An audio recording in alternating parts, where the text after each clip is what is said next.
Dobro horror story.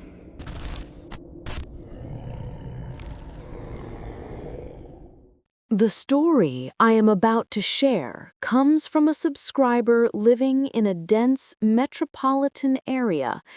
It could be New York, London, or perhaps the city you are living in right now. For her safety, we have anonymized her personal details. Let's call the informant Sarah. Sarah was a law student preparing for the bar exam. She was living on cheap takeout and coffee, pushing herself to the brink of exhaustion. She wrote in her email, "We assume safety is about locking doors, but sometimes the danger is already inside." Now, let me step into Sarah's shoes and take you back to that freezing night in November 2025. This is her memory of the silence that almost killed her. Late autumn 2025. My apartment was basically a shoebox with paper-thin walls. You know the kind. You can hear your neighbor sneeze, flush the toilet, even argue on the phone. For a law student needing absolute focus, it was hell. The guy upstairs was the worst. Every night at 11:03 p.m. Not 11, not 11:05, exactly 11:03. Thump, thump, thump. Heavy boots on hardwood floors. It sounded like he was pacing right on top of my brain. I banged on the ceiling with a broom, I complained to the super, but nothing changed. I was too tired to fight anymore. So I drained my savings and bought a pair of $400 noise-canceling headphones, the best on the market. My hands shook a little as I unboxed them. I put them on, the leather cups sealed tight against my skin.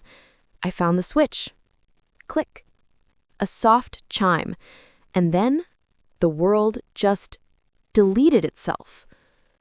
The radiator hiss, the city sirens, those heavy boots upstairs, gone, severed. It was like floating in deep space. I smiled for the first time in weeks. I turned off the main lights, leaving only my desk lamp on. Just me, my books, and this beautiful, artificial silence. I thought I was smart. I thought I had won.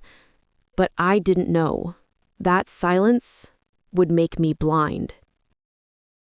I checked the digital clock on my desk. 2:47 a.m. The red numbers were glaring in the dark. That was the exact moment I saw it. The water in my glass. It was rippling. Just a tiny rhythmic vibration. Like that scene from Jurassic Park. I thought, great, he's jumping jacks upstairs now. I felt a strange smugness. Go ahead, stomp all you want. I can't hear a thing. But something felt wrong. Usually vibrations from upstairs travel down the walls. This felt closer, like the impact was coming from my floorboards, directly behind me. I lifted one ear cup. Dead silence. Paranoia, I told myself. Just exam stress. I put the headphones back on. The silence returned. But a moment later, my laptop screen dimmed to black as it went into sleep mode. In the dark reflection of the screen, right over my shoulder, I saw a pale shape shift in the darkness.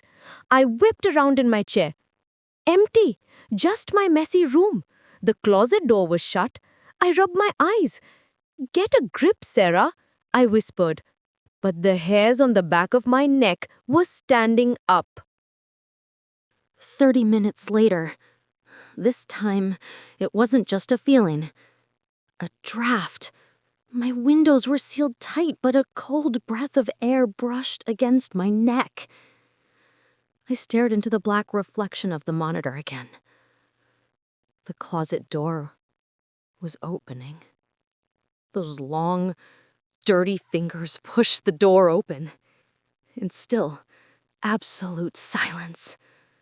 My eyes were screaming danger, but my ears were hearing peace. The figure crawled out. It wasn't a ghost. It was a man, gaunt, filthy, eyes wide with madness. He didn't even tiptoe. He walked toward me with heavy, confident steps. He didn't need to be quiet because he knew I had deafened myself to the world. When his shadow fell over my desk, I ripped the headphones off and screamed, scrambling backward. "Who are you? Get out!" Finally, the sound rushed in like a flood. My own scream, the crash of the chair, the sirens outside. I spun around.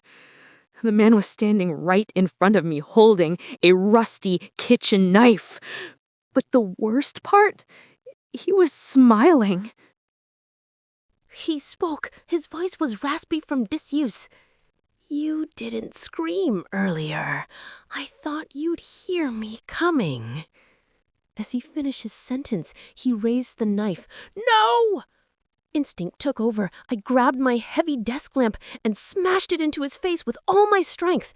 There was a sickening crunch, and he staggered back. That was my chance. I sprinted for the door barefoot. I could hear him cursing and scrambling behind me. My hands were shaking so hard I couldn't turn the deadbolt. Clack, clack. It felt like it was stuck. "Open, please, open." Just as I felt his hand graze my hair, the lock clicked open. I burst into the hallway, screaming at the top of my lungs, "Fire! Help me! Fire!" Thank God! A delivery guy was just stepping out of the elevator. Seeing him, the intruder turned and fled down the fire escape. 10 minutes later, when the police arrived, I learned the truth. He was a squatter who'd been living in the building's ventilation system for a week. He slipped in when I came home, taking advantage of the exact moment I put those headphones on before even locking my door. While I was studying in my bubble of silence, he had been in my closet, under my bed, using my bathroom, watching me, testing how deaf I really was. I threw those headphones away. I can't wear them anymore. To me, silence isn't golden. It's the sound of death waiting to happen. Are you safe right now? Or is it just too quiet?